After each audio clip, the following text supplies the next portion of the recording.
In this example, we're going to try to sketch the graph of this rational function. It's a little bit more complicated, not too bad, but it does involve a little bit more. We have, as you can see, we have two vertical asymptotes here. So our domain is going to go from negative infinity to negative 2, negative 2 to 2, and then 2 to infinity. So we have vertical asymptotes at x equals 2 and x equals negative 2.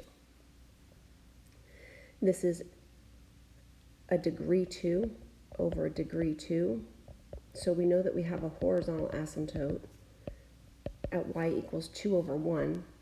It's that leading coefficient over the leading coefficient. And we have intercepts. So we have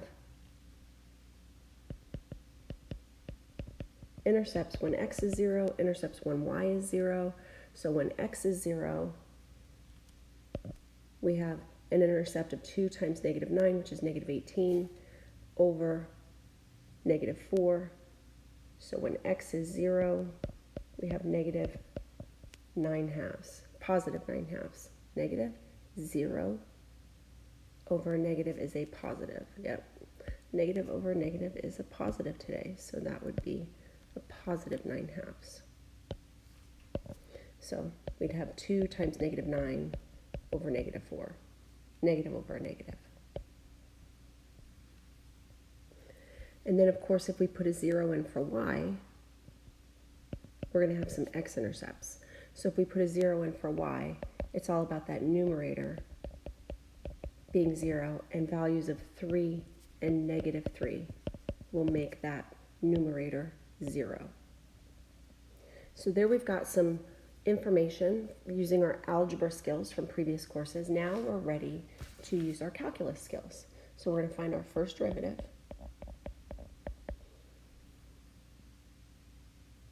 It may be easier for you to look at the numerator. Let me move this down. I think I've given myself a little bit of room here. You might have some room that you can just write it on top, but I am going to rewrite this as f of x equals, I'm going to distribute that 2.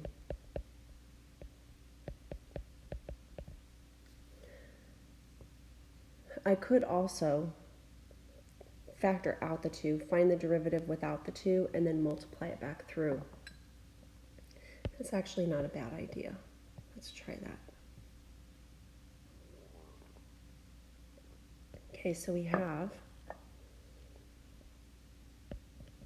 2, and then I'm going to find the derivative. So the derivative of x squared minus 9 over x squared minus 4, that derivative would be 2x of the numerator times the denominator, x squared minus 4, minus the derivative of the denominator, which is 2x, times the numerator, x squared minus 9. I'm not multiplying by that 2 because I've taken that 2 to the outside, right? So here it is. It's taken to the outside. And then you can see that it would have been multiplied right back through. We're going to keep it on the outside because that's one of our rules from an earlier chapter. All divided by the denominator squared.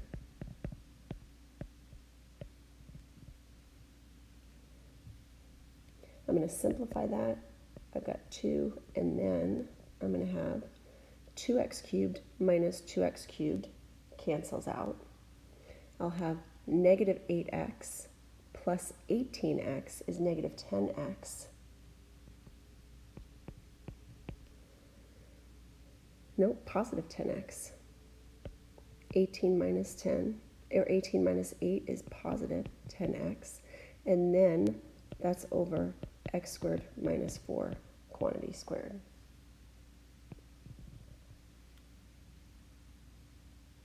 If I were to multiply that 2 back through, I get 20x over x squared minus 4 quantity squared. Now, 10x, 20x, we're going to set that numerator equal to 0, so the 2 is going to become insignificant. Our critical numbers, or our critical values, are 0, and of course we have plus or minus 2, because those are restrictions from the original domain, and they are restrictions in the first derivative. So we'll make our number line. We'll have -2, 0, and +2. We've done this enough, our first derivative test. Not a bad idea for you to test the values into the first derivative, press pause, and then come back to see what we've got. Not just testing our values, but see if you can locate or identify minimums and maximums. Okay, welcome back. I got the first interval from -infinity, -2 to be negative, meaning that in that interval our function is decreasing. -2 to 0, I also got decreasing. From 0 to 2, I got increasing, and then from 2 to infinity, oops,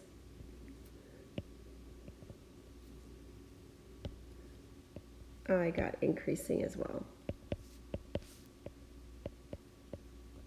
There we go. Now at -2 and +2, the original function has vertical asymptotes. So what's happening at 0, when your function goes from decreasing to increasing, you have a minimum. This is going to be a relative minimum, but we'll find that out later for sure.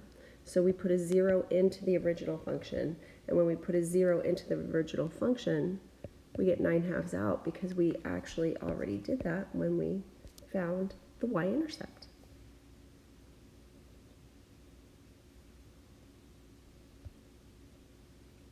Now I would start graphing this, but I really want to know about my concavity. So I'm going to take my function. Now, do you see how we have 20x over x squared minus 4 quantity squared? Just like I took the 2 out, I'm going to take the 20 out. And I'm going to find, so we've got 20 times x over x squared minus 4 quantity squared. I'm going to take that 20 out, and I'm going to find the derivative of this part right here, which is going to involve the chain rule. So not only the quotient rule, but also the chain rule. So the derivative of the numerator is 1 times the denominator minus the derivative of the denominator is 2 times x squared minus 4 to the first power times the derivative of the inside of that binomial, which is 2x. That's the derivative of the denominator times the numerator, all over the denominator squared, and when you square a square, you get the 4th power. So we're going to have 20 on the outside, and I'm going to have x to the 4th minus 8x squared plus 16 minus, actually, before I distribute that, I just noticed that I can factor out, and I can keep this numerator factored, which is going to be easier when I have to set that numerator equal to 0. So let's just keep this here. We've done this problem before. You might recognize it, not the same exact numbers, but we've done it before. So between these two terms, let me highlight them in green and blue. Here's in green, and here's in blue. Between these two terms, they both share an x squared minus 4. So when I factor out that x squared minus 4, I'm going to get an x squared minus 4 left over from that green term minus 2 times 2x times x, which would be 4x squared.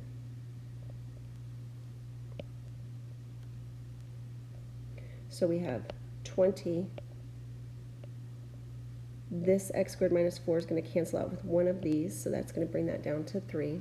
And then we're going to have negative 3x squared minus 4 in the numerator over x squared minus 4 quantity cubed.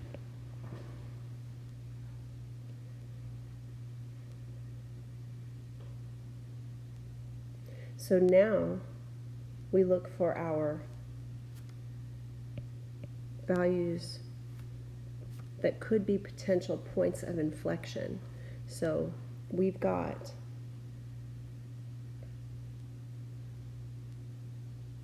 our values of, what do we have here? We've got our second derivative. We've got, let's look at this. If I have negative 3x squared minus 4 equals 0, that's not going to give me anything, right? Because x squared equals a negative number. That's not possible.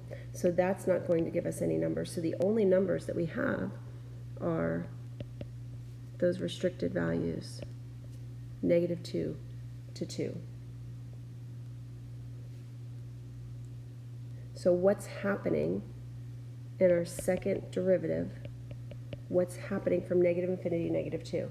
This would be a good place for you to pause and determine if you have concave up, concave down. So check your concavity here and then come back and you can check for accuracy with what I have. Okay, welcome back. I got a negative, which means concave down, and I shouldn't shortcut really anything. Concave down. And then I got a positive, which would be concave up. And then I got a negative, which is concave down. And remember, at x equals negative 2 and positive 2, we have vertical asymptotes. So I think we have enough now to graph a function. So let's do this.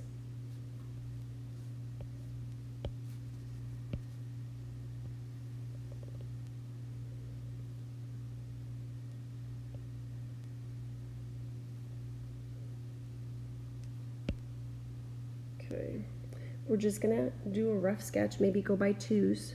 So each tick mark will be 2. Let me write that. It's important that I write that for me because sometimes I forget what my scale is. Oh, just like that, I put a 4 and it's definitely a 2. Okay, so each tick mark will go up by 2. I better do that too, because I could see myself going back to 1s instead of 2s. Okay, so our domain, our vertical asymptote, I'm going to graph the vertical asymptotes and the horizontal asymptotes first. So our vertical asymptote, we have at x equals negative 2, and we have another one at x equals positive 2. And then we have a horizontal asymptote at y equals 2. We have intercepts at 3, 0, negative 3, 0, and 0, 9 halves. So negative 3, 0, 3, 0, and then negative 9 halves, which would be negative 4.5. Now we also know that this function is an even function, so that means it's going to be symmetrical about the y-axis, which means the left side will fold right onto the right side of the graph when you fold on the y-axis. That's going to guide us in our graphing. So we can now look at our concavity. We've got our minimum, actually our minimum, this is going to be our lowest point right here. It's going to be, I don't know why I put negative 9 halves. It's positive 9 halves. I think I'm stuck on wanting that to be positive because I did that earlier too, I think. So much better. Yeah, because we have a lot more room up top. So that's going to fit nicely. Okay, so we've got our x-intercepts, negative 3, 0, positive 3, 0, and then 0, 9 halves. Now, we are concave down, and we know that this graph on the left-hand side is going to approach that horizontal asymptote from under. So here is our concave down portion from 0 to negative 2. And then we're going to have concave up, so it's entirely concave up from negative 2 to 2. And this 9 halves is a minimum, so we know that this is what's happening. You know, when we were in a college algebra class, we'd have to do some test points because you had to see whether or not you were doing that or whether or not it was doing something like this, right? Well, now we don't have to worry about that because through our second derivative, we know that this is completely concave up and no points of inflection because our change is occurring at asymptotes. So when your change occurs from at asymptotes, you don't have any points of inflection. So our change in concavity happened at an asymptote right here. So it went from concave down to concave up through an asymptote and then again over an asymptote. And that's our graph. That's actually a pretty good one. It's not a bad one. I'm quite proud of myself when I always wanted to be an artist. So when I draw a graph, although I'm horrible at it because I've just never even given the energy and the time and the effort, I haven't been a hard worker when it comes to art.